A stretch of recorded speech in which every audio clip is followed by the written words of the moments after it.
Exam से पहले पढ़ लिया अपना, तो वो चीज़ें रट गई थी। अच्छा लूसेंट जो सामान्य ज्ञान है कह दिया ठीक। तो बच्चों आज जो है प्रथम विषय तो पढ़ाना है आप लोगों को। इसके बाद जो चर्चा हो रही थी वो चर्चा भी आपको करेंगे। तो इसमें करना समझना क्या है कि जो जर्मनी का एकीकरण हुआ, बिस्मार्क इस चीज़ को जानता था कि अल्सास और लॉरेन प्रदेश जो खनिज संपदा से युक्त है, जो यहाँ पर खनिजें हैं, खदानें हैं, उस क्षेत्र को फ्रांस से लेने के कारण आगे जर्मनी को दिक्कत आई। समझ में आई इतनी बात? भाई आप किसी व्यक्ति से कोई चीज़ छीन लें तो वो व्यक्ति शांत बैठा रहेगा? ये बात आप समझेंगे। तो जाहिर है कि वो कुछ ना कुछ आपके प्रति हरकत करेगा। वो हरकत करेगा, आप भी सजग रहेंगे कि नहीं रहेंगे? तो बिस्मार्क ने वही किया, सजगता का। प्रथम विश्व युद्ध का मूल कारण एक तो अल्सास लॉरेन का प्रदेश था जो जर्मनी ने ले लिया, जिससे फ्रांस की जनता में जर्मनी के खिलाफ विरोध की भावना, असंतोष की भावना आई। दूसरी बात, जो बिस्मार्क ने जर्मनी को बचाने के लिए कि फ्रांस जर्मनी के खिलाफ कोई आक्रमण ना कर दे, कोई गुट ना बना ले, किसी देश के साथ मित्र ढूंढ के हमारे ऊपर आक्रमण कर दे, जिस प्रकार से बिस्मार्क ने मित्र बनाकर एक एक करके अपने सब विरोधियों को निपटाया। तो बिस्मार्क ने फिर नई कूटनीति के द्वारा फ्रांस को एकाकी बनाए रखा। एकाकी का मतलब उसे कोई दोस्त नहीं मिलने दिया। हर देश से उसने गुप्त संधियां कर रखी। ठीक है। तीसरी बात, बिस्मार्क की इच्छा नहीं थी कि हम अल्सास लॉरेन लें, क्योंकि डेनमार्क से युद्ध हुआ तो उसने बड़ा मित्रतापूर्ण व्यवहार किया। ऑस्ट्रिया से युद्ध हुआ तो उसने फिर बहुत ही कम हजाना लिया और दोस्ताना व्यवहार किया। फ्रांस के साथ भी वही ये बातें करना चाहिए, क्योंकि उसका मतलब ये था कि हम जो है जर्मनी को एक कर लें। तो जर्मनी तो एक हो गया, लेकिन जर्मनी को एक करने के साथ साथ एक ही बनाए रखना चाहिए। भाई आप अगर साम्राज्य खड़ा कर लिया और फिर वो नष्ट हो जाए तो क्या मतलब का वो साम्राज्य? उसको बनाए रखना भी बहुत जरूरी है। अतः बिस्मार्क ये जानता था कि ये जो चीज़ें हैं, कौन सी चीज़ें? उग्र राष्ट्रवाद, सैनिकवाद, क्योंकि उस समय हर देश में राष्ट्रवाद की भावना पनप थी। राष्ट्रवाद आप लोग जानते हैं क्या होता है राष्ट्रवाद?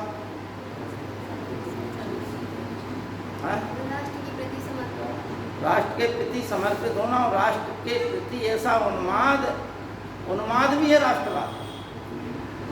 ठीक है नहीं? उन्माद का मतलब है कि एक दिमाग में तूफान चलना, उसी के अंतर्गत सब कुछ है। राष्ट्र है तो सब कुछ है। हम मर जाए लेकिन राष्ट्र जिंदा रहे। हम राष्ट्रवाद के नाम पर हम दूसरों को मार सकते हैं, सब कुछ कर सकते हैं, लेकिन ये तुम्हारे ही पास नहीं है। ये सब देशों के पास अगर भावना आ जाए तो क्या होगा? हम अपने राष्ट्र के लिए लड़ेंगे, तुम अपने राष्ट्र के लिए लड़ोगे, तो विनाश होगा कि नहीं होगा? प्रथम विश्व युद्ध के एक प्रमुख कारण, प्रथम विश्व युद्ध क्यों हुआ, क्या कारण?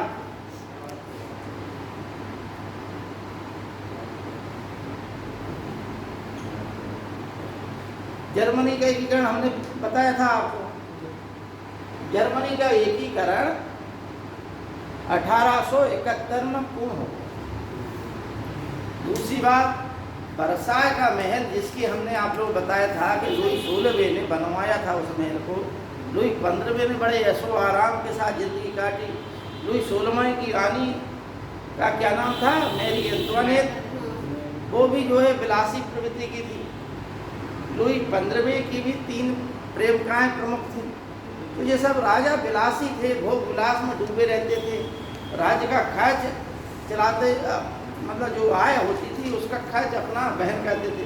तो वो महल जो है विलासता का प्रतीक था, जो फ्रांस की जनता को भी चौंकता था।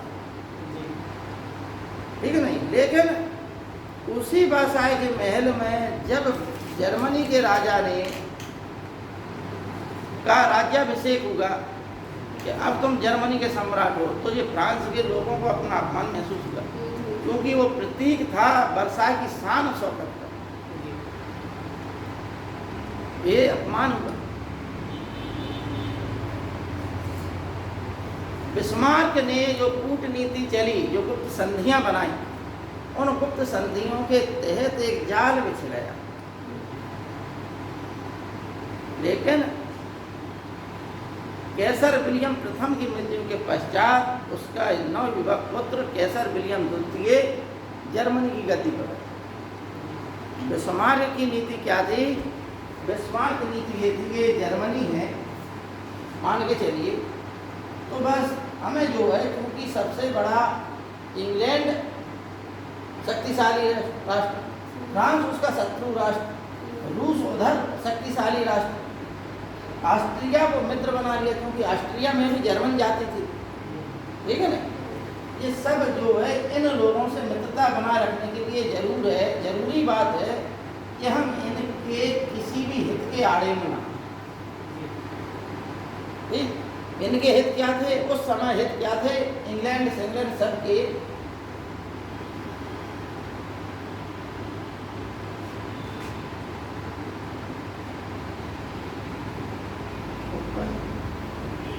निवेश,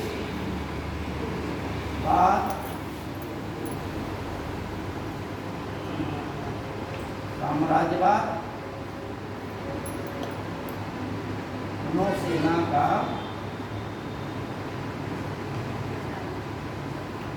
शक्तिशाली है। तीन चीजें देख रहे हैं, बंद हो गया। उपनिवेशवाद, साम्राज्यवाद और नौसेना का शक्तिशाली होगा।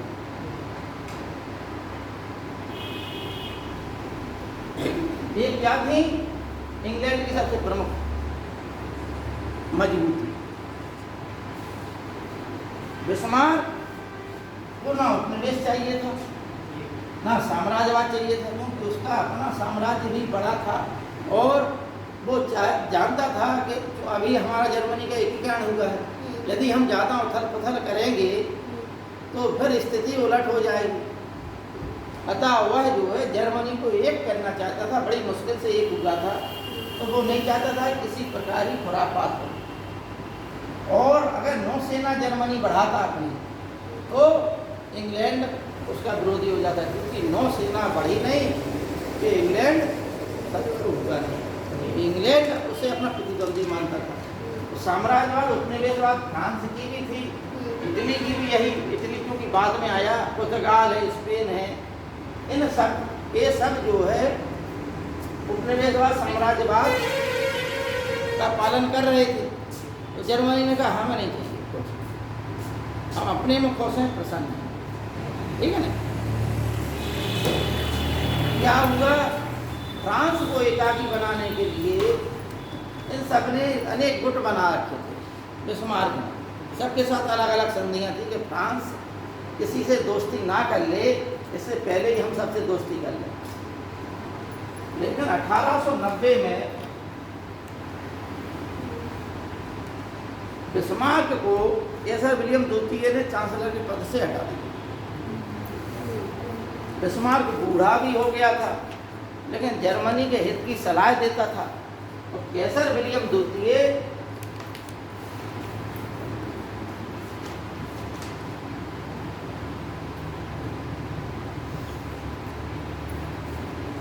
ये नवयुवक था, एक बूढ़ा व्यक्ति जो अनुभवी था जिंदगी भर, जिसने अनेक अनुभव प्राप्त किए, कूटनीतिज्ञ भी था। कैसर विलियम ने बिस्मार्क की नीतियों की अवहेलना प्रारंभ कर दी। अंत में ये स्थिति आई कि दोनों के विचार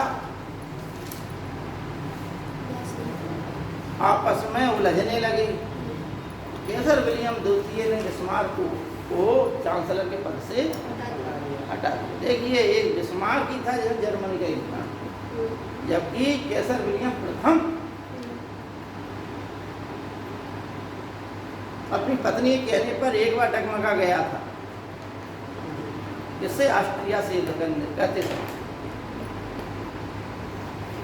अब ये राजा बना तो इसने क्या कहा, ये सब चीज समझना बात, इन सब चीजों की मांग की, इन सब चीजों के लिए प्रयास किया, और जब इनके लिए प्रयास करोगे तो आपके प्रतिद्वंदी बढ़ेंगे। क्योंकि जर्मनी विशाल साम्राज्य था, खनिज संपदाएं थी, बहुत ज़्यादा थी।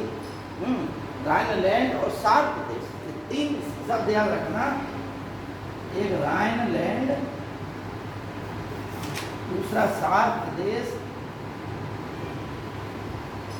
ये जर्मनी के थे जहाँ खनिजें थी, खाने थी, ठीक। और फ्रांस का कौन सा क्षेत्र था खनिजों वाला? अल्सास और लारेन।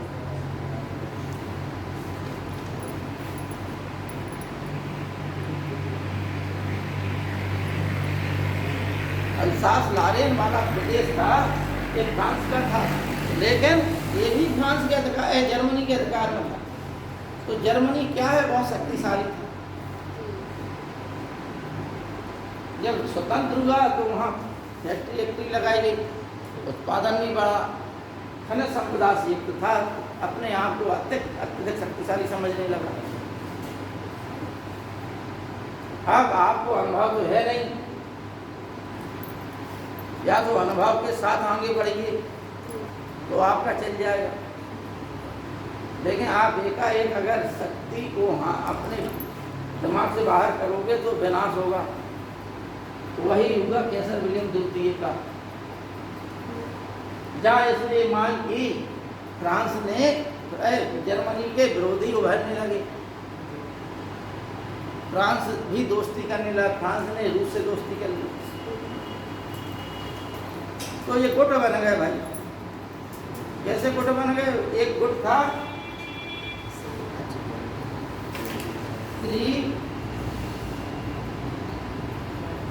मैत्री संघ और एक त्रिवर्गीय संघ।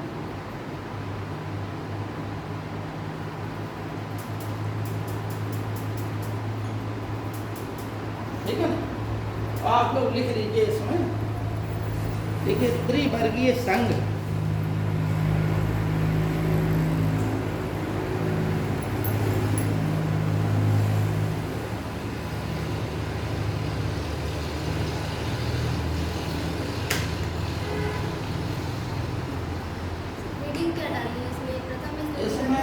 प्रथम विश्व युद्ध के कारण डाल लीजिए, ठीक है ना, और उसमें ये डाल लीजिए आप लोग कूटनीतिक संधियां।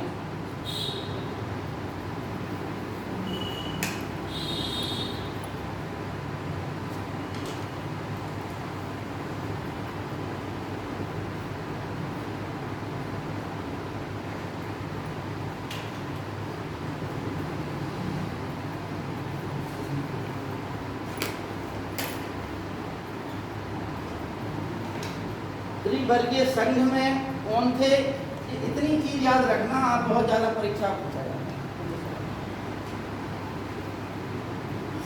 1879 में जर्मनी ने ऑस्ट्रिया से गुप्त संधि की, और उसी गुप्त संधि में 82 में इटली भी सम्मिलित हो गया। तो इसे क्या बोलते हैं? त्रिवर्गीय संघ। गुप्त संधियां थी वे। अब त्रिमैत्री संघ में ये अस्तित्व में तो 1907 में आया, लेकिन उसके पहले फ्रांस ने 1890 में रूस से मित्रता कर ली थी, सॉरी 1894।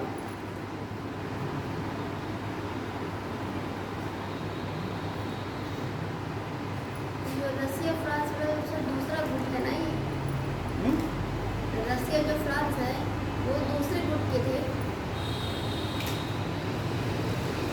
इस समय त्रिमैत्री में कौन कौन थे? इंग्लैंड, फ्रांस और रूस। 1907 में ही इंग्लैंड ने जापान के साथ भी संधि कर ली। कैसर विलियम द्वितीय का कहना था कि रोम बर्लिन धुरी उस समय था द्वितीय विश्व युद्ध में, क्या नाम, बगदाद तक रेल लाइन बिछाना था, एक बर्लिन बगदाद।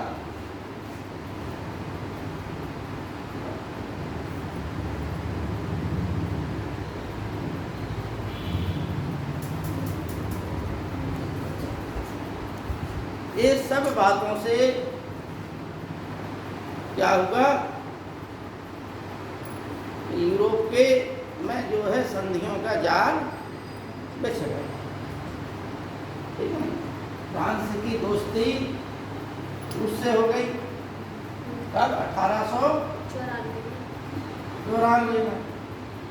इंग्लैंड ने 1907 में इसी संधि के तहत सम्मिलित हो गया, तो इसे क्या बोलेंगे, त्रिमैत्री संधि। 1907 में जापान, इंग्लैंड ने जापान के साथ भी 1907 में अलग से संधि कर दी। अभी भी वही स्थिति बनी हुई है, लेकिन अब गुप्त संधियाँ नहीं है, लेकिन खुली खुली संधि, फिर भी स्थिति वही। समझ रहे तुम लोग। अभी कल जो है जापान में एक सम्मेलन था, किस चीज का सम्मेलन था, क्वाड।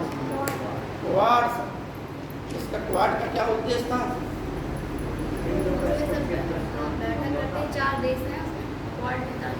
क्वाड में करीब 15 देश हैं हमारे पास, ठीक है, मुख्य 4 देश, मुख्य 4 शक्तिशाली देश। नहीं, वो 4 देशों का ही है सर, वो बात वो 15 बैठक के लिए आ गया हूँ, लेकिन 4 देशों का समूह है क्वाड। क्वाड 4 देशों का समूह है। कौन कौन देश है ये अपना, इसमें भारत हो गया, ऑस्ट्रेलिया गई, यूएसए, जापान, यूएसए, जापान, 4 देश क्वाड, ठीक है। भारत भी है। और भी अन्य देश उसमें हैं करीब, है ना, उसमें सम्मिलित हैं और भी देश। ये 4 जो शक्तिशाली देश हैं। ताइवान भी उसका सदस्य है, फिलीपींस ये भी सदस्य हैं क्वाड के। ये जो है प्रशांत, हिंद प्रशांत क्षेत्र, उसी की वजह से इसका उद्देश्य है कि हिंद प्रशांत क्षेत्र में शांति बनाए रखते हैं उद्देश्य है। और प्रमुख उद्देश्य क्या है, चीन को घेरना। चीन जो है ताइवान को हटाने का प्रयास करेगा, ये सब क्या हो जाएंगे, सम्मिलित हो जाएंगे। सम्मिलित। ताइवान पर आक्रमण, क्वाड पर आक्रमण माना जाए। समझना बात, ये जो बातें हो रही हैं, ये किसने कही थी, बिस्मार्क ने बहुत कही। 1879 में ऑस्ट्रिया समझौता होगा क्या, कि अगर ऑस्ट्रिया पे आक्रमण होगा तो वो जर्मनी पे आक्रमण मानेगा। और ये संधियाँ, सभी संधियाँ यही सिद्ध कर रही कि यदि हमारे गुट में से किसी भी सदस्य के गुट पर आक्रमण होगा तो वो पूरे गुट पर ही आक्रमण माना जाए, जैसे नाटो वाला, ठीक है ना। मान के चलिए एक गुट है, एक दूसरा गुट है, वो इसमें से मान लो एक अगर पिट जाए तो वो दूसरा भी पिटा माना जाए। और ये दोनों ही मिलकर ये कहेंगे कि भाई हम दोनों का कर्तव्य है, हम पिटे नहीं हैं, लेकिन फिर भी तुम पिटे हो, हम तुम्हारे साथ हैं, और जो विरोधी गुट है उस पर हम आक्रमण, ठीक है ना। तो यही चीजें ने क्या किया, गुट जब बन गए, जरा सा भी हित इधर उधर टकराया और युद्ध का कारण बन गया। जैसा कि आपको मालूम है, प्रथम विश्व युद्ध के अनेक कारण, उग्र राष्ट्रवाद, उग्र सैन्यवाद, कूटनीतिक संधियां, बाल्कन क्षेत्र, ये सब जो है साम्राज्यवाद, उपनिवेशवाद, ये सभी कारण प्रथम विश्व युद्ध के थे। अभी हम लिखा देंगे आप लोगों को, लिखना हो तो जल्दी जल्दी लिख के चले जाओ, इसी में हम कुछ समझा देंगे आप। सर पहले आप लिखवा लीजिए, फिर आप हाँ ठीक। सर, जो त्रिवर्गीय संघ है उसमें जर्मनी, ऑस्ट्रिया 1800 इसमें देखिए आपको बता दें, ऑस्ट्रिया, जर्मनी और ऑस्ट्रिया हो गया एकीकरण, और इटली। लेकिन हम हमने कहा कि बिस्मार्क इटली को क्या कहता था? श्रेयाल, गीदड़ों ठीक है, मतलब भेड़िया, चालाक है, इसका कोई भरोसा नहीं, कब इधर आ जाए कब उधर आ जाए। फिर भी और इटली के एकीकरण में बिस्मार्क ने बहुत बड़ा योगदान दिया, इटली का भी एकीकरण नहीं हो पाता। इसके बावजूद संधि में रहने के बावजूद जब प्रथम विश्व युद्ध प्रारंभ हुआ तो इटली कुछ समय के लिए शांत उदासीन बैठा रहा, देखता रहा, देख ले। जब लगा कि भाई करीब 32 देश इनके साथ करीब 32 देश थे प्रथम विश्व युद्ध, और इसके साथ सिर्फ 4 ही देश थे, जर्मनी, ऑस्ट्रिया, यूरोपीय और बुल्गारिया।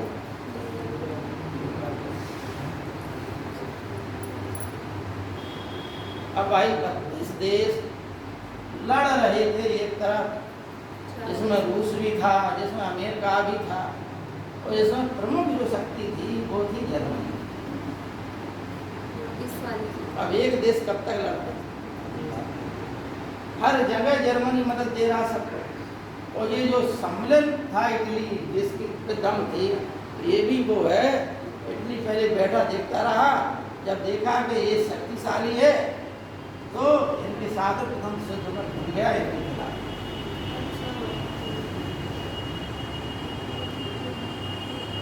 समझ गए ना? तो उपनिवेशवाद, साम्राज्यवाद, नौसेना का शक्तिशाली होना, सैन्यवाद, 5वां गुप्त संधियां,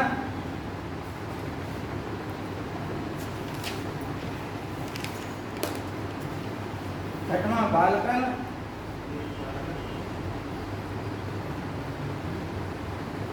क्षेत्र की समस्या,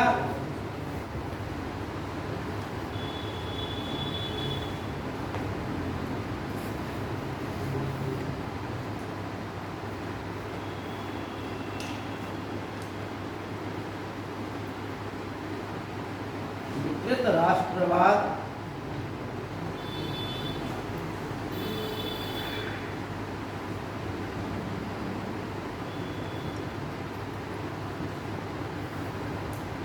समाचार पत्रों की भूमिका,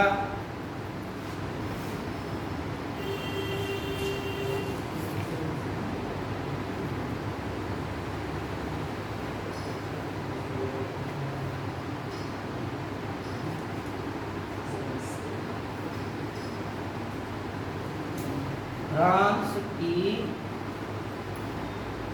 बदले की भावना, ये महत्वपूर्ण है।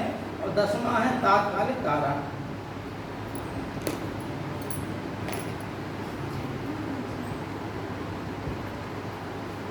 क्या है?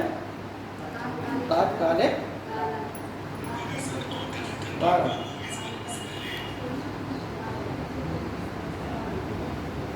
ठीक है।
लिख लीजिए।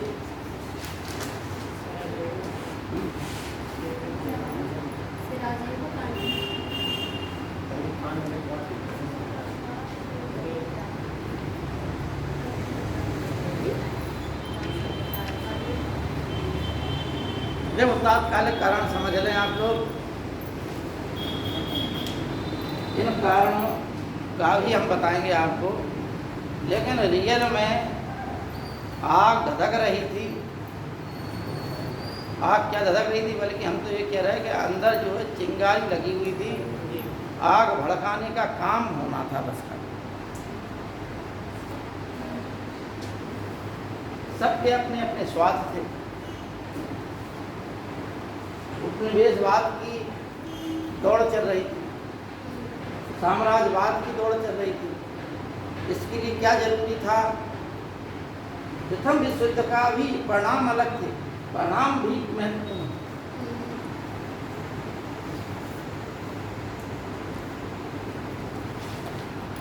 उपनिवेशवाद साम्राज्यवाद की जरूरत क्यों थी? क्योंकि इनकी जरूरत जो कच्चा माल था, जब औद्योगिक क्रांति हुई, कारखाने लग गए, मजदूर काम करने लगे। कल पूरा साम्यवाद आपको बताया था हमने, कल क्लासों में बताया था मजदूरों की स्थिति के बारे में। अब उन देशों जब मजदूरों ने मांग की तो पूंजीपतियों ने सोचा कि एक तो हमारे देश में कच्चा माल कम है, क्योंकि कारखाने ज़्यादा हो गए तो माल कम है। अब एक छोटा देश कहाँ से माल की पूर्ति करे? इंग्लैंड जैसा छोटा देश। तो उसने कहा कि माल, कच्चा माल प्राप्त करने के लिए हमें क्षेत्र चाहिए, और जो माल है ज़्यादा है, हमारे पास जनसंख्या इतनी है, प्रोडक्ट इतना है, इस प्रोडक्ट को बेचने के लिए बाजार भी तो चाहिए। तो बाजार और कच्चा माल, इन दो चीज़ों की खोज के लिए इन लोगों ने उपनिवेशवाद और साम्राज्यवाद। उपनिवेशवाद का मतलब है वहाँ बस जाना, काय के लिए? बाजार के लिए, इसके लिए, व्यापार के लिए। और साम्राज्यवाद का मतलब है कि किसी देश में अगर आप मान लो उसकी परिस्थितियों के हिसाब से ही लोगे, और यदि उस देश पर अपना देश का विस्तार कर लोगे तो वहाँ मनमाने तरीके से लोगे। भाई शक्ति अगर आपकी फैल गई, साम्राज्य का विस्तार हो गया आपका, इंग्लैंड से लेकर अन्य देशों में विस्तार कर लोगे। साम्राज्यवाद का मतलब राजनीतिक प्रभुत्व, ठीक है ना? उपनिवेशवाद में राजनीतिक प्रभुत्व नहीं है, खाली व्यापार वाणिज्य से जुड़ा हुआ है। यानी इंग्लैंड के अतिरिक्त एक ऐसा क्षेत्र जहाँ हम लोग बसे हुए हैं व्यापार वाणिज्य के। शुरुआत में आए तो ये क्या सब उपनिवेश बने हुए थे, लेकिन फिर वही उपनिवेश में बसते हुए इन्होंने वहाँ की आंतरिक राजनीति में भाग लिया, और भाग लेकर वहाँ पर कब्जा कर लिया। फिर किसानों को बाध्य किया कि तुम्हें जो है इतनी खेती में से इतनी खेती में कपास की खेती करना, इतने में नील की करना, इतने में ये करना, वो करना। ये क्या था? उपनिवेशवाद, साम्राज्यवाद। और ये सब देश कर रहे थे यूरोप के। साम्राज्यवाद की जो है अंधी दौड़ चल रही थी, उसमें जो है राष्ट्रवाद भी सम्मिलित था, क्योंकि राष्ट्रवाद की भावना बहुत पहले नेपोलियन ने पैदा कर दी थी। अमेरिका से प्रारंभ हुई, अमेरिका से कुछ शब्द लेके आए कौन? सैनिक फ्रांस के। वो फ्रांस में आए तो फ्रांस में क्रांति हो गई, राजशाही खत्म हो गई। नेपोलियन गद्दी पे बैठा। नेपोलियन ने क्या किया कि राष्ट्रवाद की भावना में बहते हुए नेपोलियन ने अन्य देशों को जीत लिया, यूरोप को जीत लिया। लेकिन इन सब क्षेत्रों को जीतने में वही एक राष्ट्रवाद का नारा था। जब आप अपनी चीज़ों को, जैसे मान लो स्टेडियम में बैठे हो तो क्रिकेट मैच हो रहा, विरोधी लोग जो है आपके देश की टीम के, जो विरोध में देश है, वहाँ के लोग नारे लगा रहा है अपने देश के लिए, तो क्या आप चुपचाप बैठकर सुनते ही रहेंगे? अगर आप 50-100 की संख्या में बैठे हुए हैं तो फिर आप अपने देश के लिए भी नारे लगाएंगे। तो वही हुआ, इसे क्या कहेंगे? उग्र राष्ट्रवाद। उग्र राष्ट्रवाद क्या है? उग्र राष्ट्रवाद या विकृत राष्ट्रवाद ये है कि मारपीट को उतारू हो जाओ,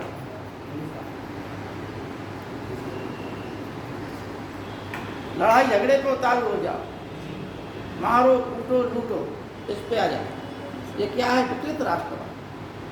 ठीक है। और ये स्थिति मतलब ये जितने भी एशिया और यूरोप के जो देश जो गुलाम बनाए गए, ये विकृत राष्ट्रवाद, उपनिवेशवाद और साम्राज्यवाद की अंधी दौड़ में बना है, क्योंकि इनमें ये भावना थी नहीं और उनमें ये भावना थी। और जब ये भावना इनमें आई तो तब फिर इन लोगों ने भी वही मान ली।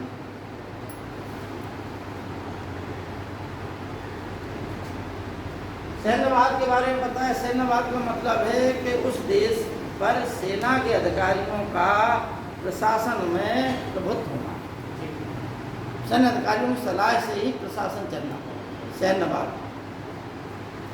बिस्मार्क ने युद्ध लड़ा फ्रांस के खिलाफ, बिस्मार्क नहीं लेना चाहता था, लेकिन जो सेनापति थे जर्मनी की सेना के, वो राष्ट्रवाद में इतने अंधे हो गए, युद्ध की विजय में इतने अंधे हो गए कि उन्होंने बिस्मार्क की बात को भी नहीं माना। उन्होंने कहा कि हम अल्सास लारेन प्रदेश लेकर रहेंगे। बिस्मार्क को भी उनकी बात के नीचे झुकना पड़ा, लेकिन बिस्मार्क कूटनीतिक था, जानता था कि इसका परिणाम क्या होगा। इसी वजह से ले तो लिया तुमने, जब तक बिस्मार्क रहा तब तक सुरक्षित रहा जर्मनी, और जब बिस्मार्क हटा दिया जर्मनी चांसलर के पद से, तो कैसर विलियम द्वितीय ने कहा कि हमें भी पृथ्वी के नीचे भूमि चाहिए, मतलब हमें भी साम्राज्यवाद उपनिवेशवाद चाहिए, अन्य तुम लोगों के पास है तो हमारे पास क्यों ना हो। जब तुम लूट रहे भाई, मान के चलो एक ऑफिस है, एक ऑफिस में से 8-10 कर्मचारी हैं, 8 कर्मचारी लूट खसूट कर रहे हैं, 2 कर्मचारी ये चीज़ देख रहे हैं। वो 2 कर्मचारी क्या सोचेंगे कि जब ये लूट खसूट कर रहे, ये धनवान बन रहे, तो हम काय के लिए गरीब बने रहें? हम क्यों गरीब बने रहे? हम भी लूट खसूट दें। और जब तुम अपनी लूटने की बात पे आओगे तो वो तुम्हें ईमानदारी का पाठ पढ़ाएगा। समझ में आई बात? तुमसे कहेंगे नहीं ये बात गलत है। क्यों? क्योंकि लूट का माल तो वही है, उनका हिस्सा बटेगा उसमें से। तो अब वो 2 लोगों को कैसे बांटते? यही लड़ाई का कारण। वे 2 लेना चाहते हैं, ये 8 देना नहीं चाहते, क्योंकि उनका पहले ही से कब्जा है। पूरा अफ्रीका महाद्वीप का कब्जा हो गया है, अमेरिका तो स्वतंत्र हो गया 1773 में, कब्जा वहाँ भी था। स्पेन का कब्जा था, पुर्तगाल का कब्जा था, हॉलैंड नीदरलैंड का कब्जा था, और भारत में भी 4-5 कंपनियों का कब्जा था देशों का। 4 तो कंपनियां भारत में आई थी। अब ये 2 लोग क्या है मांग करेंगे, ये 8 लोग मिलकर इनको मारने का प्रयास करेंगे। भाई कैसे बांट दें? इनको गलत चीज़ है, तो बांट कैसे दें? भाई बांट देंगे तो ये शक्तिहीन हो जाएंगे, और वे दोनों इनके सामने खड़े हो जाएंगे बराबर से।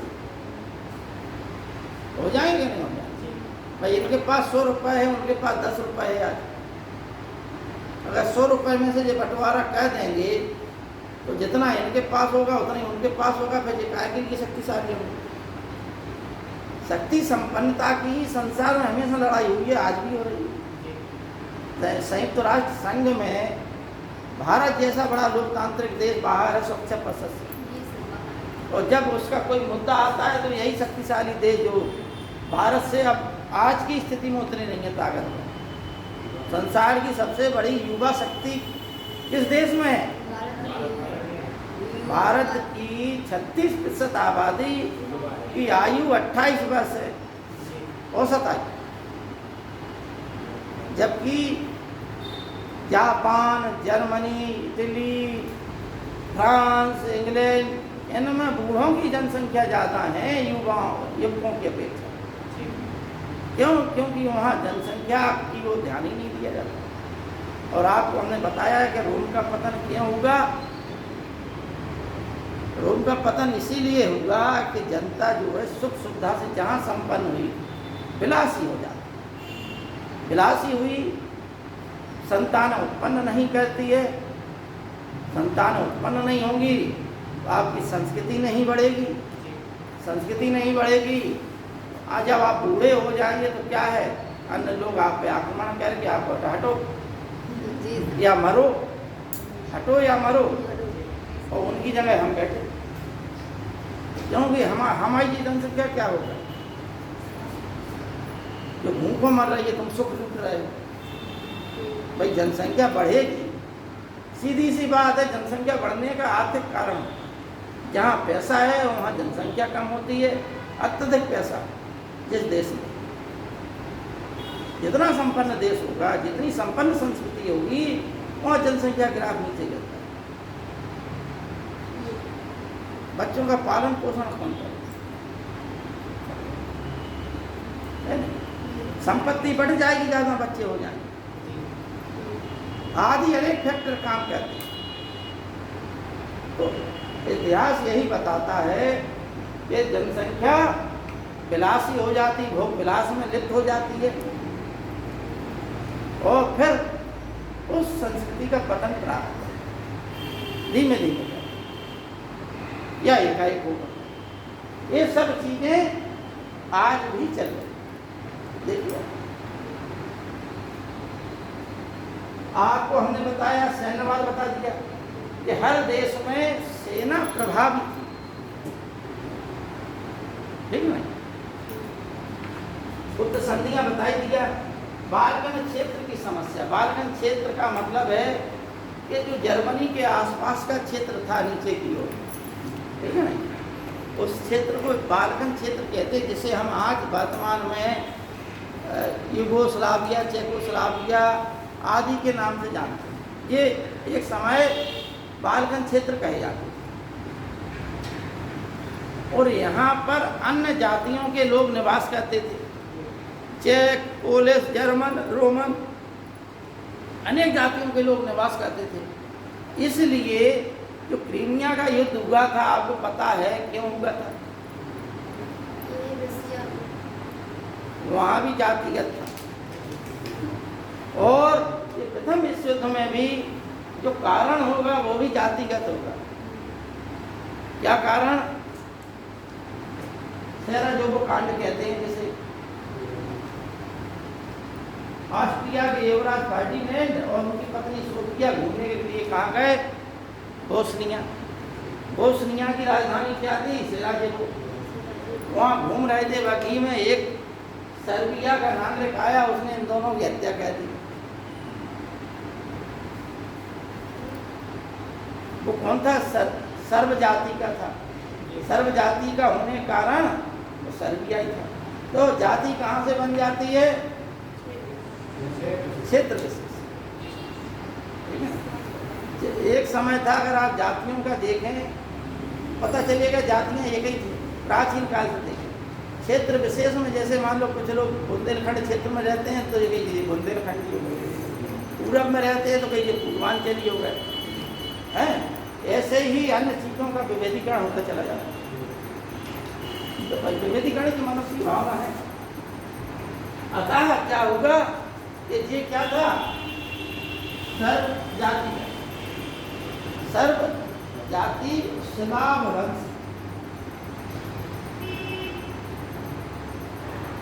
इसलिए स्लाव वंश या जाति भी कहते हैं। अब ये स्लाव जाति कहाँ रहती है? ये रूस में रहती है। ऑस्ट्रिया और जर्मनी में कौन सी जाति रहती है? जर्मन जाति। एक समय जर्मनी का कबीला जो है फ्रांस में गया था, तो फ्रांस में कब्जा करके वहाँ राज्य किया, जिन्हें हम फ्रैंक कहते हैं। फ्रैंक से फ्रेंच बन गया। जर्मनी के लोग थे जो फ्रांस गए थे, जीत लिया था फ्रांस को, तो वहाँ राज्य किया था। आज ये जर्मन हो गए, ये स्लाव हो गए। ऑस्ट्रिया राजकुमार की हत्या हुई, ऑस्ट्रिया की सरकार ने इससे सर्बिया से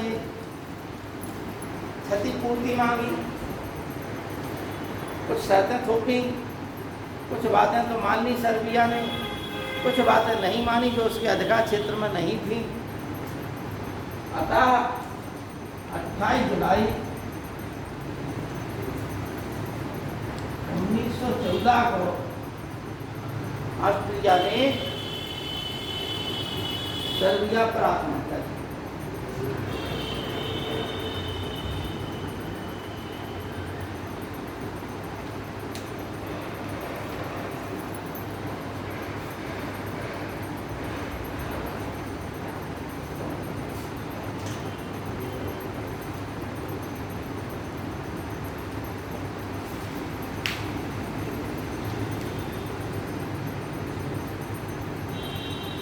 सर जिसने हत्या की थी उस व्यक्ति विशेष का नाम क्या था?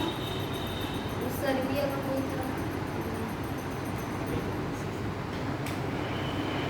क्या उस सर्बिया का कोई था जिसने वो ये बेटा नाम पढ़े? याद नहीं आ रहा हमें। क्या राजकुमार क्या सर्बिया का? नहीं, वो एक युवक ही था, कोई है नहीं, एक कोई युवक था। ठीक है, हालांकि हमने पढ़ा भी नहीं, सही बात बताएं, क्या आज तक उस व्यक्ति का नाम नहीं पढ़ा। जैसे वो फ्रांस के नेपोलियन तृतीय की हत्या करने का जिसने प्रयास किया था उसका तो नाम मिलता है, अब होगा किसी इतिहास की किताब में तो हम कह नहीं सकते, तो ध्यान भी नहीं आता।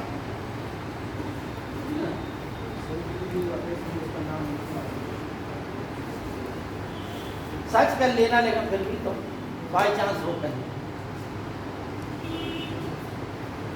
अतः जब ऑस्ट्रिया ने सर्बिया का आक्रमण किया तो सर्बिया में स्लाव जाति के लोग रहते थे, इनकी रक्षा के लिए रूस 30 जुलाई को कुंद पड़ा। जब रूस कुंद पड़ा तो 31 जुलाई को जर्मनी कुंद पड़ा। फिर धीमे धीमे करके अन्य देश भी सम्मिलित हो गए। 1917 में एक में यात्री जहाज जा रहा था, क्योंकि इस विश्व युद्ध में क्या हुआ, हाँ बता क्या? जर्मनी ये सर्बिया साइड से कूदा था ना, जर्मनी ऑस्ट्रिया की तरफ कूदा था, क्योंकि ऑस्ट्रिया में जर्मन जाती थी और पहले से ही संधि थी ऑस्ट्रिया के साथ में। इटली ने धोखा दिया था, लेकिन जर्मनी थोड़ा धोखा दिया है नहीं।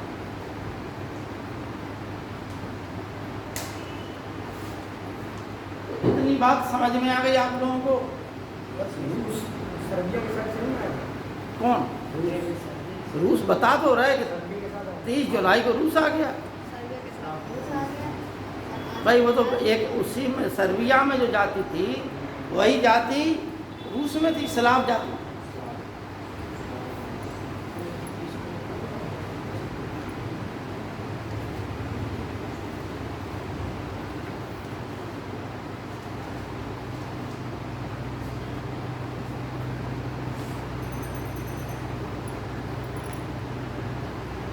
फ्रांस कूद गया,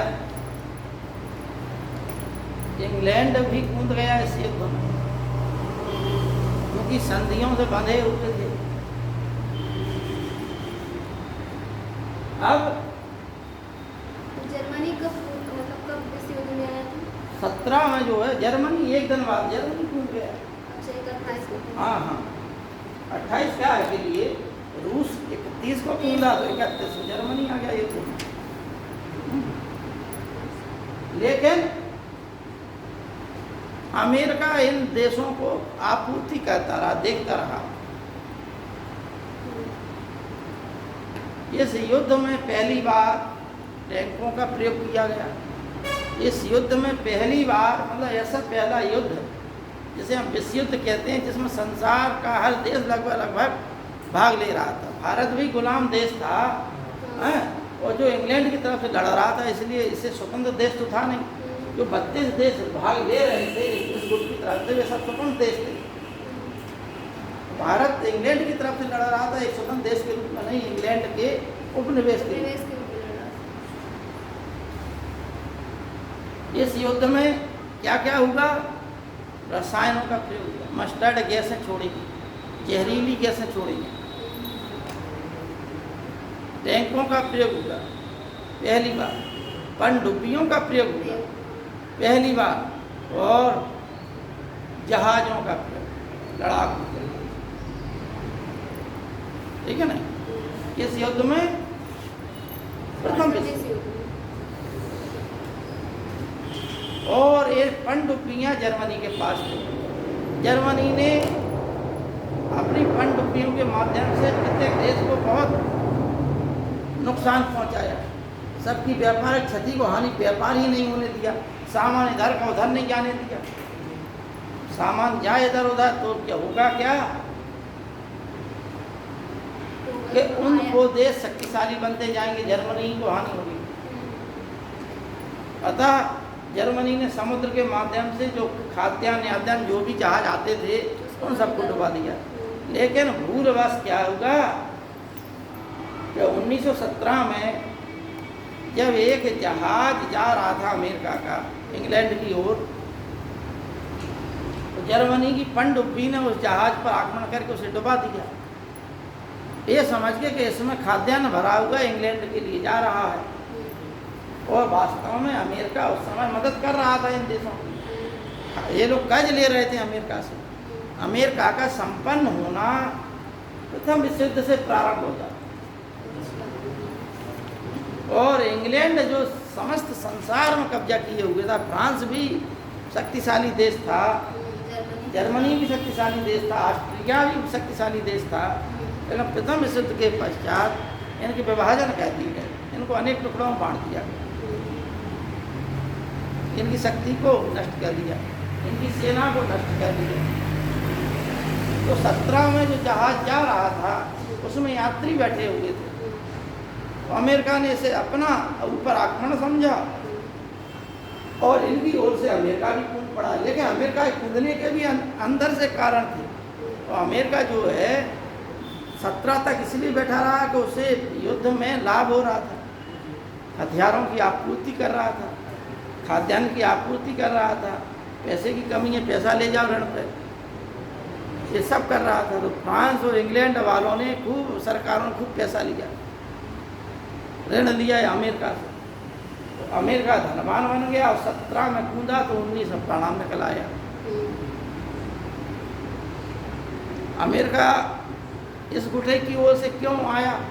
भाई जर्मनी ने क्षमा भी मांग ली कि भाई धोखे से हो गया, फिर भी अमेरिका क्यों कूदा?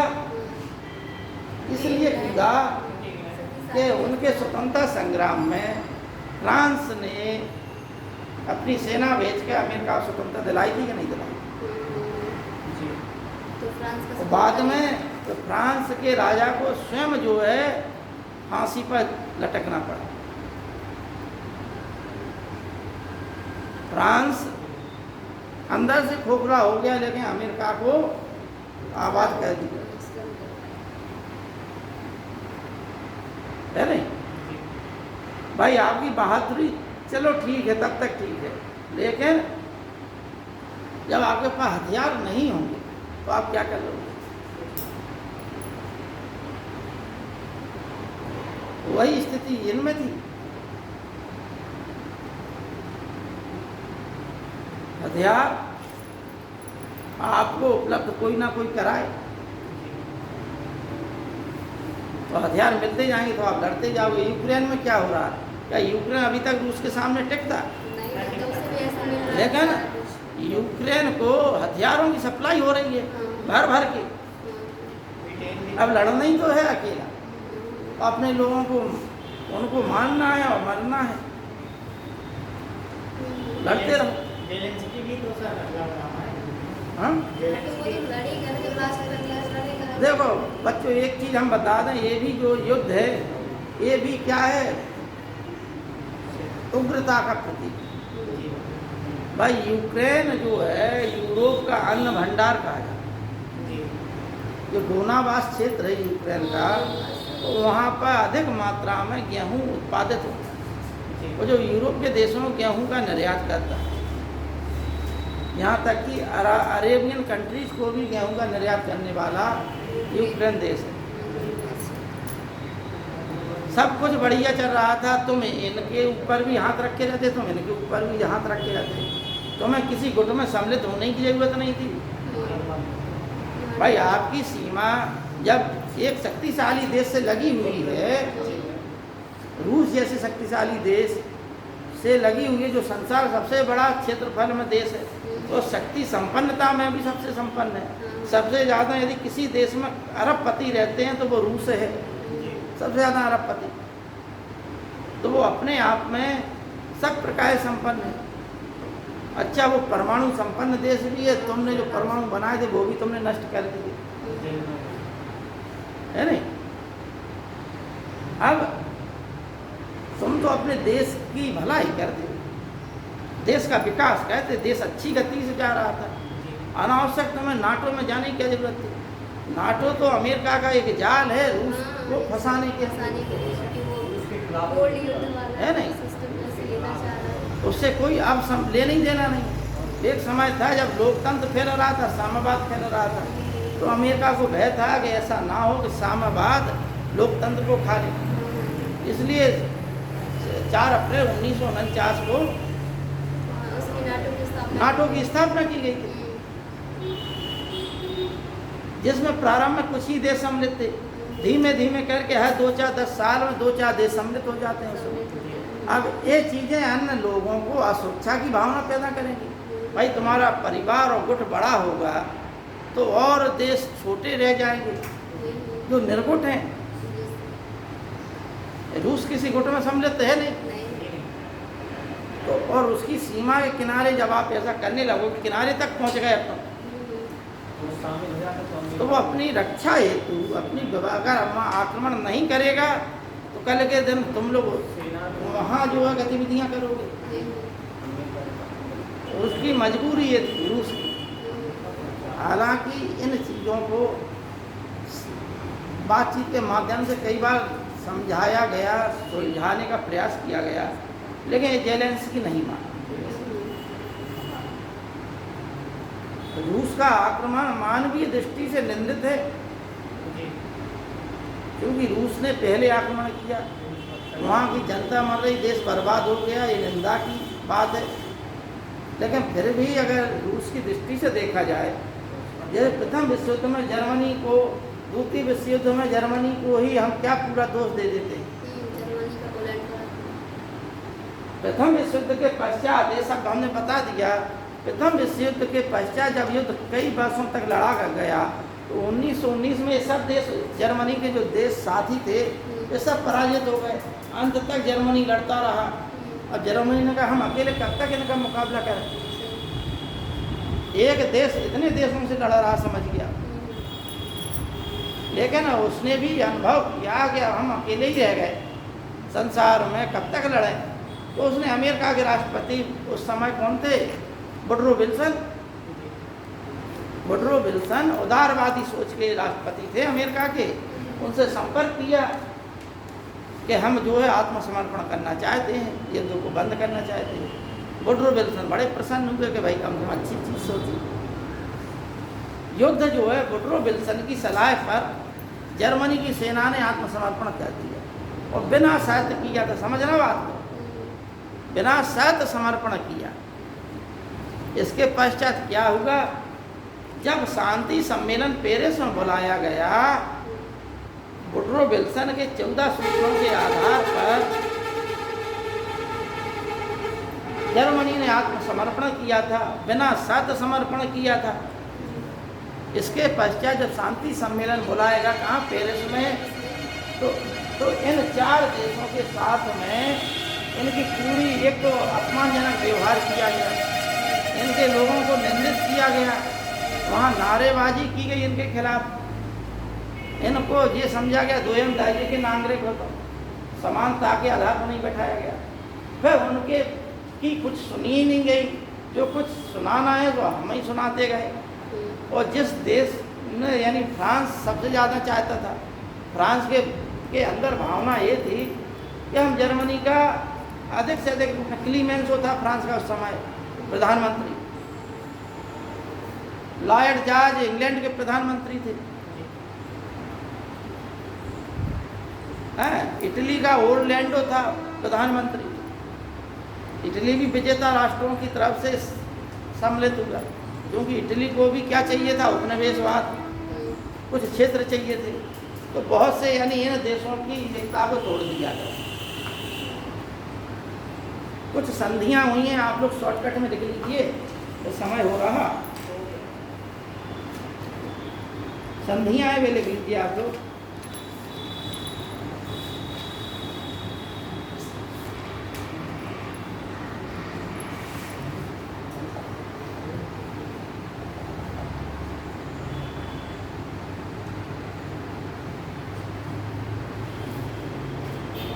तो जो प्रथम विश्व युद्ध में अपना जो इंग्लैंड है, मतलब भारत ने जो इंग्लैंड साइड से लड़ा, तो इंग्लैंड कब शामिल हुआ था?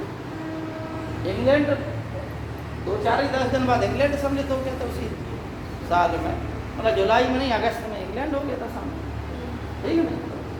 40 लाख लोग मारे गए, 60 लाख लोग अपंग हो गए। अपंग का मतलब किसी का हाथ कट गया, किसी का पैर कट गया, किसी की आंखें फूट गई, किसी के दोनों ही पैर कट गए। 60 लाख लोग थे, 40 लाख लोग मारे गए पूर्णतः। एक दिन का ही जाने कितने करोड़ का खर्च था, औसत खर्च युद्ध का।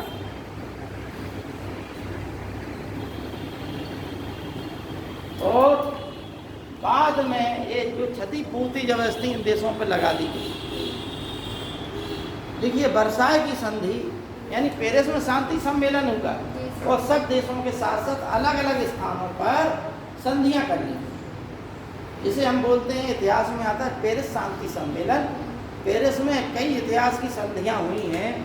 पेरिस शांति सम्मेलन में बातें हुई, अन्य देशों 4 देश पराजित थे, उन 4 देशों के साथ साथ अलग अलग स्थानों पर संधियां हुई।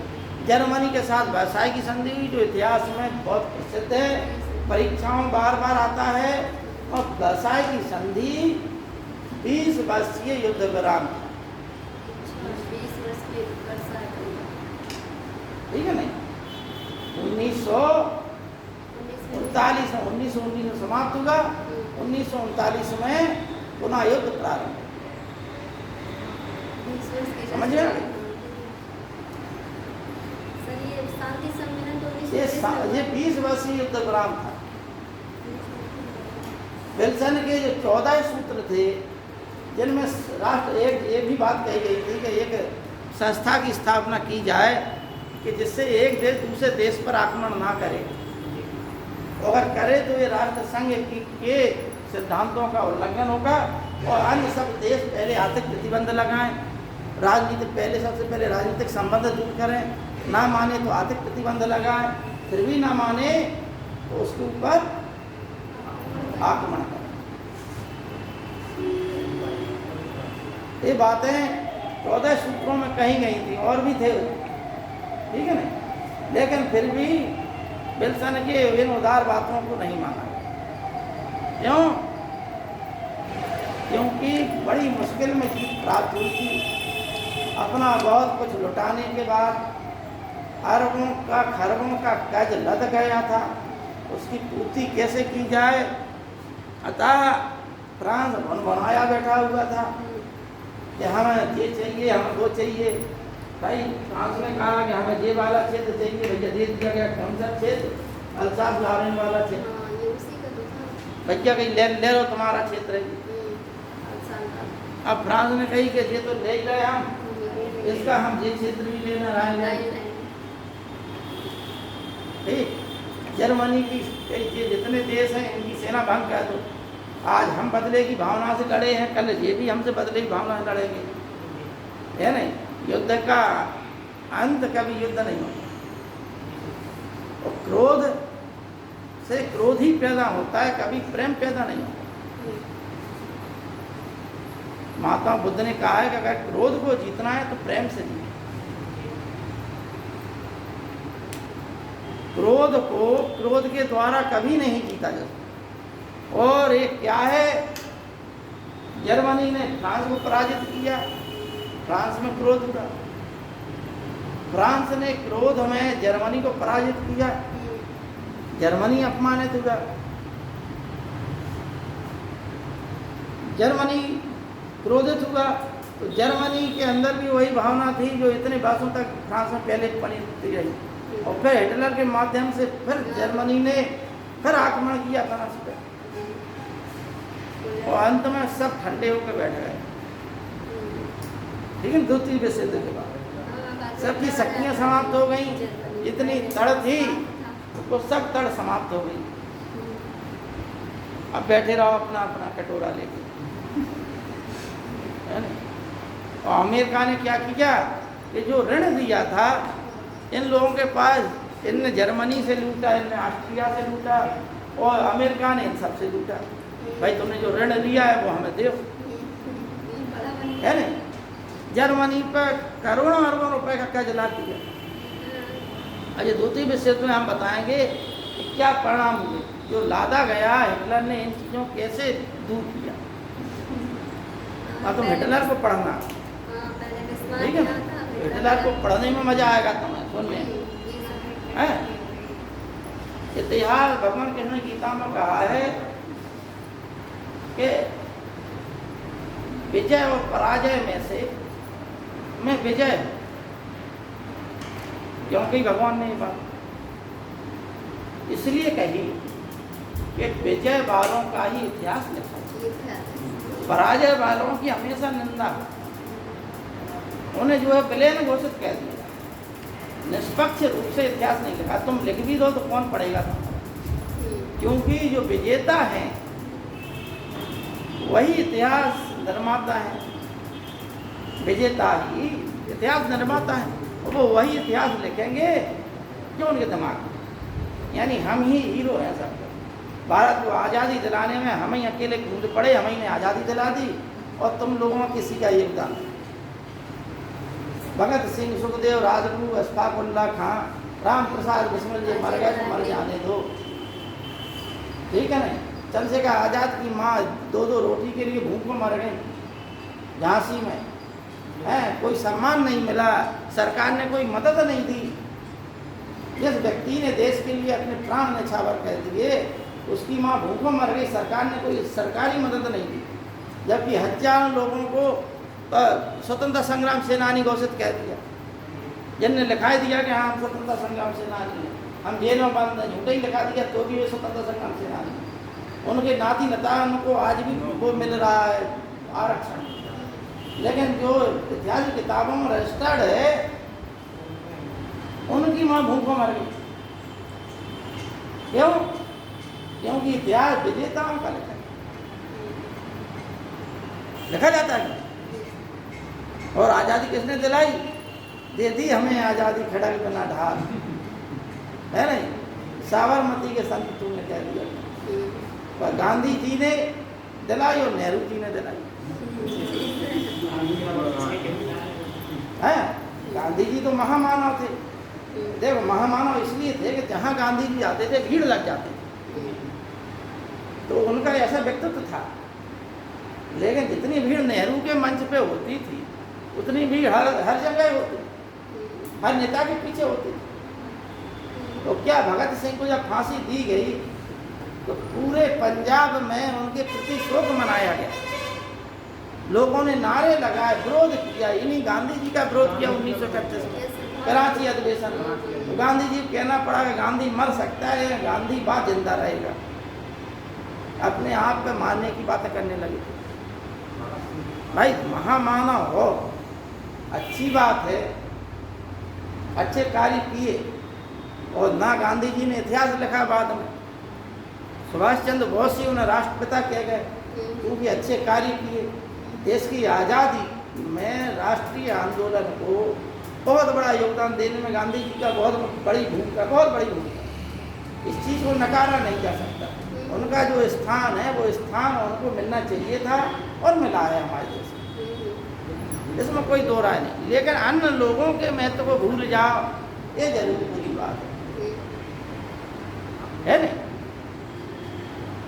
हम यही कह रहे इसमें जो होगा संधियाँ लिख लो, आज खत्म करें, मैं बाहर जाना। सर ये बताइए पेरिस शांति सम्मेलन कब हुआ था? 1919 में हुआ बेटा, ये सब 1919 में हुआ। देखिए पहला लिखिए वर्साई की संधि 28 जून 1919 को जर्मनी के साथ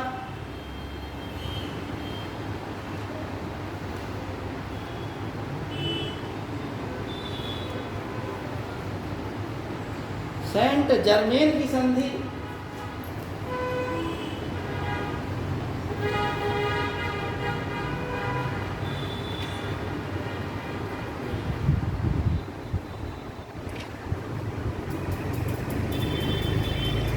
जर्मनी की संधि ऑस्ट्रिया के साथ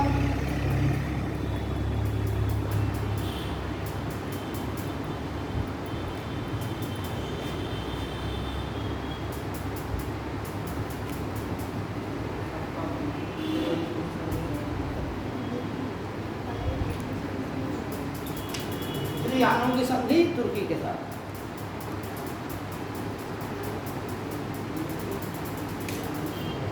सॉरी न्यूली की संधि बुल्गारिया के साथ न्यूली की संधि बुल्गारिया के साथ न्यूली की संधि त्रियानों की संधि है हंगरी के साथ और सेब्रे की संधि तुर्की के साथ।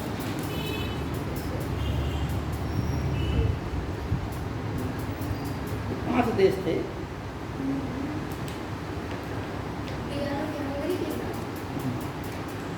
इसके आगे का बेटा कल डिटेल हम पढ़ा देंगे। एक चीज़ ध्यान दीजिए आप लोग कि जहाँ भी कोई चीज़ में कंफ्यूजन हो निसंकोच पूछ लिया करें।